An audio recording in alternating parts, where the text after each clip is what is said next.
मधुर आवाज़ चैनल में आपका स्वागत है।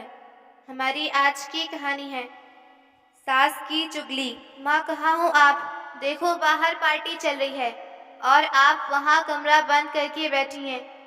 ममता जी बोली, बेटा रहने दे, मैं यहीं ठीक हूँ।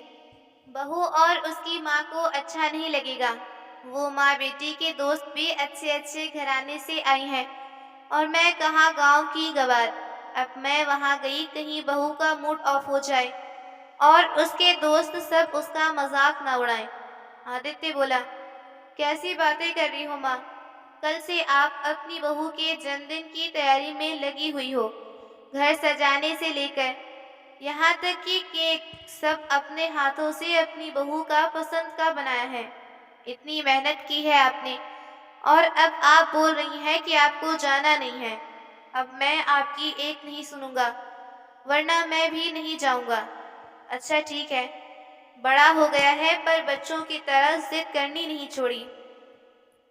अभी तक आदित्य ने माँ का हाथ पकड़ा और बाहर ले गया कि तभी उसके फोन की घंटी बजी तो वो बोला, माँ आप चलिए, मैं आता हूँ, बस बॉस का फोन है। इतना कहकर वो फोन में बात करने चला गया। उधर ममता जी पार्टी में पहुंची तो उनको वहां देखकर बहू और उसकी माँ की त्योरियां चढ़ गईं। बहन जी, आपसे कहा न था मैंने कि आज आप अंदर ही रहना, मेरी बेटी का जन्मदिन है। आज के दिन तो आप अपनी मनहूस शक्ल लेकर उसके सामने न आती। रेखा की माँ तमतमाते हुए बोली, बहन जी मैं तो बहू को ये अपने हाथों से बना केक और ये तोहफा देकर आशीर्वाद देने आई हूँ, इसके बाद चली जाऊंगी। ममता जी नम आंखों से बोली, क्या तोहफा लाई है? ये घटिया सा केक और ये 150 रुपए का सलवार कमीज। अरे मेरी बेटी इस घर की नौकरानी नहीं है जो वो ऐसे कपड़े पहनेगी। उसकी एक से एक चीज ब्रांडेड होती है, समझिए आप। इतना कहकर रेखा की माँ ने केक और वो सलवार कमीज जिसे ममता जी इतने प्यार से अपनी बहू के लिए खरीद कर लाई थी, दरवाजे के बाहर फेंक दिया और हाथ पकड़कर वहां से उन्हें ले जाने के लिए कहने लगी। लेकिन आदित्य ने आकर उनका हाथ पकड़ लिया तो अपने दामाद को देखकर उन्होंने झट से ममता जी का हाथ छोड़ दिया। आदित्य बोला, आपकी हिम्मत कैसे हुई मेरे ही घर में आकर मेरी माँ के साथ ऐसा करने की? आप होती कौन है मेरी माँ को यहाँ से जाने के लिए बोलने वाली? ये उनका घर है, वो जहाँ चाहे वहाँ आए जाए और अगर कोई जाएगा तो वो आप होंगी। अगर इतनी ही बेइज्जती का डर है तो आप अपने दोस्तों और अपने बेटी को लेकर यहाँ से जा सकती हैं। आदित्य, ये तुम मम्मी से किस तरह बात करे हो? रेखा ने अपने पति को आंखें दिखाते हुए कहा। आदित्य ने खींचकर एक तमाचा अपनी पत्नी के गाल पर जड़ दिया और बोला, शर्म नहीं आती मेरी माँ का सबके सामने अपमान करवाते हुए, जिन्होंने 2 दिन से तुम्हारी जन्मदिन की तैयारी करने में ना अपना सुख देखा, ना दर्द, न किसी की परवाह की, यहाँ तक कि तुम्हारे लिए उन्होंने। नहीं बेटा रहने दे, आगे मत बोलना, तुझे मेरी कसम, ममता जी ने कहा। आदित्य का हाथ पकड़कर घर से बाहर करते हुए बोला, अब बस बहुत हो गया। आप अपनी बेटी की माँ बहन करने आइए, मेरे घर की मालकिन नहीं। और आज के बाद इस घर में कदम रखने की जरूरत मत करना, क्योंकि अगर अब तुम माँ बेटी के कारण मेरी माँ की आंखों में एक भी आंसू आया तो मैं तुम दोनों को बर्दाश्त नहीं करूंगा। और अगर आपकी बेटी भी आपके साथ जाना चाहती है तो वो भी शौक से जाए, मैं अपनी माँ का ख्याल रख लूंगा। इतना कहकर आदित्य अपनी माँ को लेकर अंदर ले गया और उनकी गोद में सिर रखकर नम आंखों से बोला, मैं आप ही बताओ मैं क्या करूं? वो क्यों मेरे जज्बातों को समझने की कोशिश नहीं करती? आदित्य रोते रोते अतीत में बहुत चला गया। समझ में नहीं आता, मैं जब भी माँ से मिलने की बात करता हूँ तुम्हारा पारा इतना क्यों चढ़ जाता है? अपनी माँ से मिलना होता है या उन्हें घर बुलाना होता है, तब तो तुम्हारे चेहरे पर एक अनोखी खुशी होती है। फिर दूसरों के लिए वही खुशी तुम क्यों नहीं सोचती? सोचो, मेरी शादी को 2 साल हो गए। तुम गिन के 2 महीने भी माँ के साथ नहीं रही और जब मैं जाने की बात करता हूँ तो मुंह फुलाकर बैठ जाती। खुद सास के लिए अच्छा नहीं करोगी और आगे चलकर उम्मीद करोगी कि सास तुम्हारे लिए सब कुछ करे तो कैसे होगा। बार बार समझा रहा हूँ, अपने व्यवहार में बदलाव लाओ वरना बहुत पछताओगी। आदित्य अपनी पत्नी रेखा से कहता है। रेखा बोली, देखो तो जरा, हमने आपके के लिए कुछ कह दिया तो कैसे मिर्ची लग गई। दुनिया में जिसकी इतनी चिंता करते हैं, माँ को छोड़कर कभी बीवी के बारे में सोचा ही नहीं, क्योंकि बीवी तो बस सेवा करने के लिए लाए हो और कहते हो कि मैं बार बार मना करती हूँ, फिर भी आप मान नहीं आते और हर 3-4 महीने में अपनी माँ से मिलने की बात करते हो। अरे अगर अपनी माँ के पल्लू से ही बनना था तो क्योंकि मुझसे शादी के बारे में सोचा। शहर में रहता है तो मैं गांव की झंझट से दूर रहूंगी, पर नहीं, यहाँ तो माँ का बेटा ही बनकर रहना आपको पसंद है। मेरे भी तो भाई भाभी हैं, वो तो साल 2 साल पर आती हैं और तो और मेरी भाभी आती ही कुछ घंटे अपने मायके चली जाती हैं और अगले दिन मेरे भाई को भी वहीं बुला लेती हैं।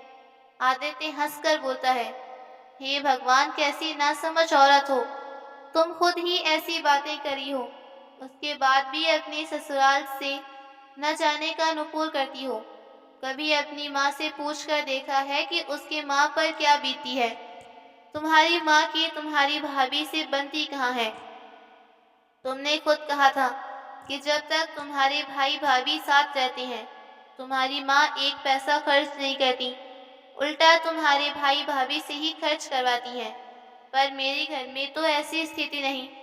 फिर तुम मेरी माँ के साथ क्यों नहीं रहना चाहती। ये बात मेरी समझ से परे है। मेरी एक बात मानोगी। मैं कह रहा हूँ, इन सब मामलों में तुम अपनी माँ से सलाह मत लिया करो। ऐसा ना हो कि रिश्ते सुधारने की जगह और बिगड़ जाएं। उलझे हुए रिश्ते को समझाना बहुत मुश्किल हो जाता है। रिश्ते तो ठीक हो जाते हैं, पर कहीं न कहीं मन में एक गांठ रह जाती है। रेखा बोली, ठीक है, इस बार आपके कहने पर छुट्टी तो जा रही है। हर बार की तरह अपनी माँ से चिपक कर मत रहना और खबरदार, जो उन्हें यहाँ लाने की जिद का पता चला। हर बार आप कहते हैं और वो मना कर देती हैं। कहीं इस बार अगर उन्होंने हाँ कर दी तो क्या होगा, सोचा है। मैं अपने घर में आज़ादी से रहना चाहती हूँ। वो फिर आकर ऊपर से हर वक्त कुछ न कुछ फरमाइश करेंगी। एक पल को भी मुझे चैन नहीं मिलेगा। तो जाने से पहले ही तय करके जाओ कि आखिर करना क्या है। आदित्य बोला, तुम भी वही करती हो। बाबूजी के गुजरे हुए 2 साल से ऊपर हो गए। सालों से माँ गांव में रह रही हैं और हम यहाँ शहर में।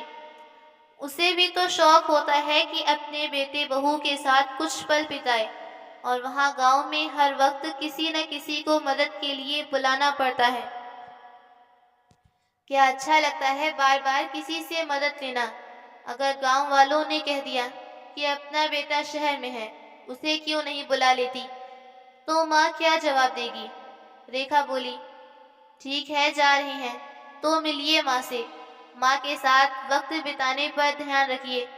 अगर मुझ पर से नजर हटी तो नाराज हो जाऊंगी, फिर मत कहना कि नाराज क्यों हुई। रेखा की इस बात पर आदित्य हंसने लगा। मन में सोचने लगा, सारी औरतों का एक ही हल है, बस यही चाहती हैं कि पति उसे पल्लू से बंधा रहे और चारों तरफ घूमता रहे। और जाने की तैयारी करने लगा। 2 दिन बाद गांव पहुंचे। बेटे बहू को देखकर ममता जी बहुत खुश हुई। बेटे बहू के आने से पहले ही उन्होंने बेटे के लिए कढ़ी चावल और भरवा भिंडी बनाकर रखी थी। वहीं बहू के लिए दाल भर की पूरी और खीर भी बनाई। आदित्य रेखा को इशारा करते हुए बोला, देखो तुम्हारी माँ और मेरी माँ में फर्क। तुम्हारे आने की खुशी में उन्होंने 56 भोग बनाए और तुम हो के यहाँ आने से पहले ही उनके लिए गलत सोचने लगी। कई बार इंसान मन की बात सामने वाले को कहता नहीं और उसकी सुनता नहीं, तो रिश्ते उलझ ही जाते हैं। जरूरी तो नहीं हर साल की तरह तुम्हारी सास भी बुरी हो। अब चलो माँ का थोड़ा हाथ बटाओ। रेखा मदद करने लगी और सबने एक साथ मिलकर खाना खाया। 2 दिन बाद आदित्य बोला, माँ मैं वहाँ जब तक रहता हूँ आपकी चिंता में ही डूबा रहता हूँ। आप हमारे साथ क्यों नहीं चलती? वैसे भी पापा का पेंशन अब आने लगा है। दफ्तर या पोस्ट के लिए जाना नहीं पड़ेगा। आपके अकाउंट में अपने आप आ जाएगा। चलो माना सब साथ रहते हैं। बेटे के बार बार कहने पर ममता जी बोली, ठीक है, मैं तेरी बात मान लेती हूँ और तेरे साथ चलती हूँ, पर बीच बीच में यहाँ भी तो आना पड़ेगा। आदित्य माँ की बात सुनकर खुश हो गया और बोला, हाँ हाँ, आपकी जब मर्जी हो यहाँ चले आना। वहीं रेखा गुस्से में अंदर ही अंदर उबल रही थी। हफ्ते भर बाद ममता जी बेटे बहू के साथ शहर पहुंच गई। कुछ दिन तो बहुत अच्छा लगा। ममता बैठ नहीं रह सकती थी, तो बहू की कुछ न कुछ मदद करती रहती या फिर नई नई चीज बहू को सिखाती। सबसे बड़ी बात, माँ के आने से आदित्य बहुत निश्चिंत रहता था। दफ्तर जाने से पहले और दफ्तर आने के बाद सबसे पहले वो माँ के पास जाता। इस बात से रेखा अंदर ही अंदर उबल रही थी और हर दिन यही सोचती कि आखिर मेरी सास कब जाएंगी। करीब 1 महीने बीत गए। एक दिन सुबह में ममता जी बेटे को आवाज लगाई और बोली, आदित्य जरा इधर तो आ, मेरा एक काम कर दोगे? आदित्य बोला, हाँ हाँ, क्यों नहीं, बताओ ना क्या काम है। रसोई में काम करती रेखा गुदगुदा रही थी। हाँ हाँ, बुला लो बेटे को और भेज दो फिर से बाजार। पैसे तो पेड़ पर उगते हैं। जब से आई है जीना हराम करके रखा है। कभी चाय तो कभी पानी, और कुछ नहीं तो दवा के बहाने ही अपने आगे पीछे लट्टू की तरह अपने ही चारों तरफ नचाती रहती हैं। कल मेरा जन्मदिन है। कल का दिन भी उनकी सेवा में ही बीत जाएगा। इसलिए मैं नहीं चाहती कि ये बुढ़िया मेरे घर पर आए। न जाने कब मेरा पीछा छूटेगा इनसे। दुनिया में कितने भी बुरे आए दिन मरते हैं, पर ये न जाने क्या खाकर आई हैं जो मरती ही नहीं। कितना मन था मेरा सुबह नए कपड़े पहनकर मंदिर जाऊंगी, शाम में इनके साथ मॉल घूमेंगे, पिज्जा खाऊंगी और कॉफी हाउस जाऊंगी, खूब मस्ती करूंगी। पर यहाँ तो सीन ही उल्टा है। इनकी वजह से मैं बाहर भी नहीं जा सकती।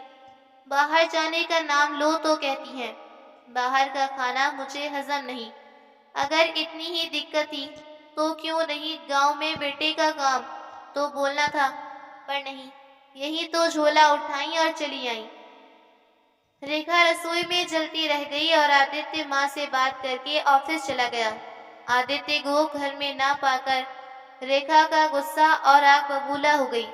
ये देखो, जाने से पहले मिलकर भी नहीं गए कि हाँ मैं जा रहा हूँ। माँ आई नहीं कि बीवी को एक किनारे कर दिया। कितना मतलबी है ये इंसान। आने दो। पूरे दिन रेखा मन ही मन सास को जली कटी सुनाती रही। ममता जी ने आवाज लगाई तो रेखा बोली, मम्मी जी क्या काम है, मैं फ्री नहीं हूँ। जल्दी बोलिए, पूरा दिन आपके काम में भी चला जाता है। ममता जी बोली, बहू एक कप चाय पिला दो। रेखा रसोई में गई और बोली, थोड़ा सा आराम करने जाती हूँ। इन्हें कोई ना कोई काम याद आ जाता है और आवाज लगाती हैं, अब देखो इन्हें चाय चाहिए। जैसे रेखा चाय देने गई, ममता जी बोली, बहू 2 पल बैठ जाओ। रेखा मुंह बनाते हुए बोली, मम्मी जी आपको क्या लगता है क्या घर में कोई काम नहीं?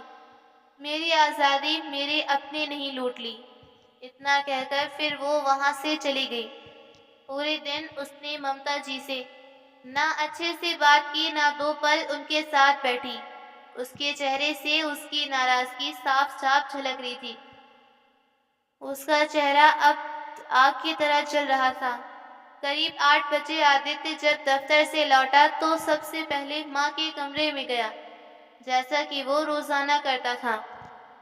इस बात से रेखा और भी नाराज हो गई और खाने के टेबल पर भी वो आदित्य से बात नहीं करी थी।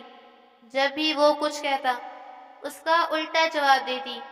खाना खाकर सब अपने अपने कमरे में चले गए। तो ममता जी ने रेखा को आवाज लगाई। रेखा धीरे से बोली, अब इनको क्या चाहिए? पूरे दिन थक कर चैन नहीं मिलता, बिस्तर पर आते ही आवाज लगा देती हैं। इसलिए कहती थी मैं चुपचाप ही गांव में रहने दो, पर तुमने मेरी एक नहीं सुनी। मम्मी जी, एक पल तो आराम से बैठने दीजिए। जैसे ही बिस्तर पर जाती हूँ आप आवाज लगा देती हैं। अब तो खाना भी खा ली है, अब क्या चाहिए? ममता जी बोली, बहू कल तुम्हारा जन्मदिन है ना, लेकिन मैं पहले ही कह देना चाहती हूँ कि आप आज रात अपने कमरे में ही रहिएगा। इतना कहकर वो ममता जी की बात सुने बिना ही अपने कमरे में चली गई। ममता जी दरवाजा खटखटाने की आवाज अपने ख्यालों से बाहर आई। रेखा वही सूट लेकर ममता जी के पास आई और माफी मांगते हुए बोली, मम्मी जी मुझे माफ कर दीजिए। मैंने अपनी माँ के कहने पर आपका अपमान किया। मैं वादा करती हूँ आज के बाद आपको कोई तकलीफ नहीं होगी। इतना कहकर रेखा फूट फूट कर रोने लगी तो ममता जी की आंखें भर आईं और वो बोली, आदित्य से कहकर तुम्हारी पसंद का सूट मंगवाई थी, लेकिन मुझे नहीं पता कि तुम ये सब नहीं पहनोगी।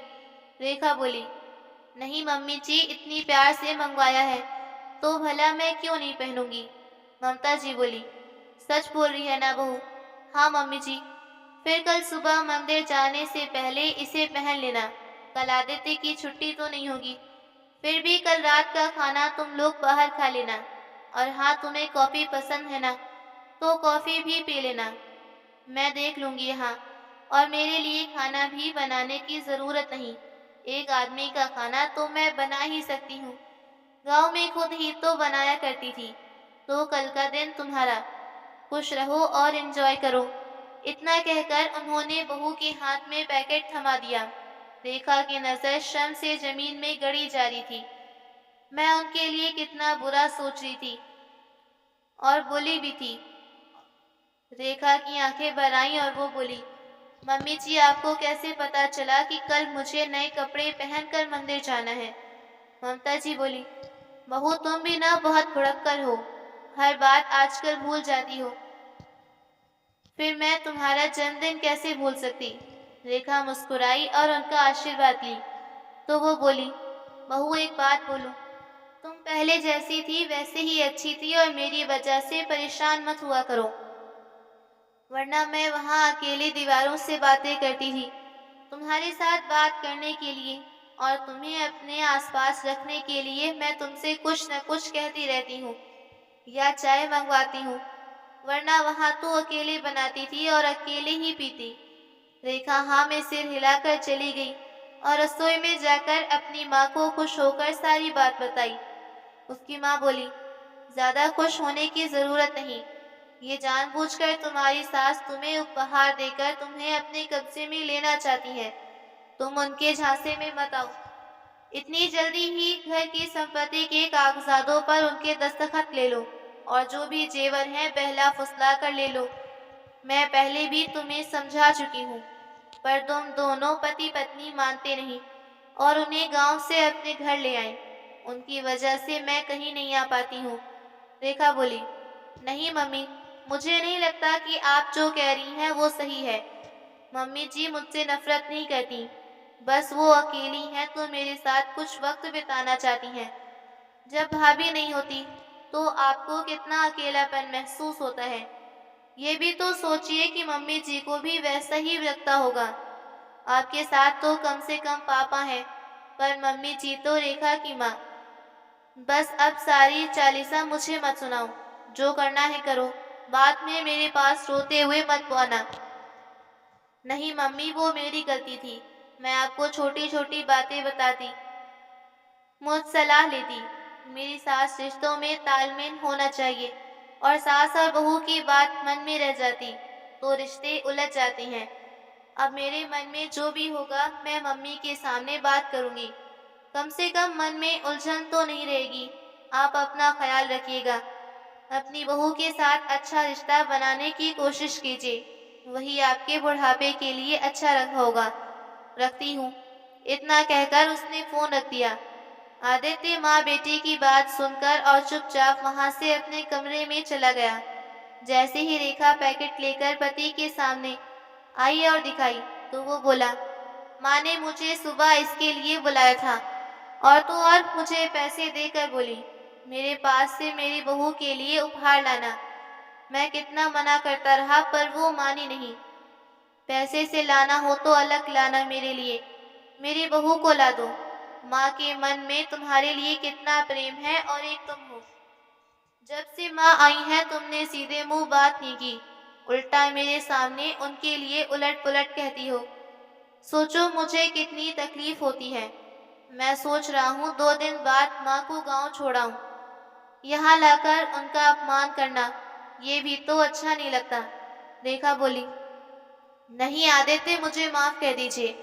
मेरी गलती थी जो मैं छोटी छोटी बातों के लिए अपनी माँ से सलाह मांगती। आज के बाद मैं आपको शिकायत का एक मौका नहीं दूंगी। मम्मी जी कहीं नहीं जाएंगी, वो अपने बेटे बहू के साथ इसी घर में रहेंगी। मैं समझ नहीं पा रही थी कि आखिर वो मुझे बार बार छोटे छोटे कामों के लिए अपने पास क्यों बुलाती। वो मुझे अपने साथ रखना चाहती थी, अपने अकेलेपन को दूर करने के लिए। मैं बुद्धू जो समझ ही नहीं पाई। आदित्य, कल जब हम बाहर घूमने चलेंगे तो मम्मी जी को भी ले चलेंगे। उनके लिए खाना बनाकर डब्बे में ले चलूंगी। इसी बहाने हम सब साथ चलेंगे। आदित्य हैरानी से रेखा की तरफ देखकर बोला, चलो अच्छा है, तुम्हें रिश्तों की पहचान तो ही, वरना मैं तो सोच रहा था आखिर बुढ़ापे में मेरी माँ का क्या होगा। तुम दोनों ने अपनी माँ की मन की बात एक दूसरे से साझा की। रेखा बोली, मेरी और मेरी सास की जोड़ी नंबर 1 पर रहेगी और ये रिश्ता इतना मजबूत होगा कि किसी के तोड़ने से नहीं टूटेगा। आज मुझे अच्छा बहुत नींद आएगी। कल सुबह सुबह मम्मी जी का आशीर्वाद लेकर मंदिर जाऊंगी और पूरा दिन उनके साथ बीतो जाऊंगी। इतना कहकर रेखा मुस्कुराते हुए लेट गई और आदित्य भी अपनी माँ के बुढ़ापे के लिए निश्चिंत हो गया और सोचा कि चलो अंत भला तो सब भला, कम से कम रोज रोज के चिक चिक से तो बच गया। घर की बहू अगर सुधर जाए तो ये आदमी के लिए बाहर का काम कितना आसान हो जाता है। ये औरतें नहीं समझेंगी। अरे माँ बाप को उनके बच्चे नहीं आराम देंगे तो और कौन आराम देगा, वरना कल को हमारी औलाद भी हमारे साथ ऐसा करेगी। लेकिन मैं तो बच गया।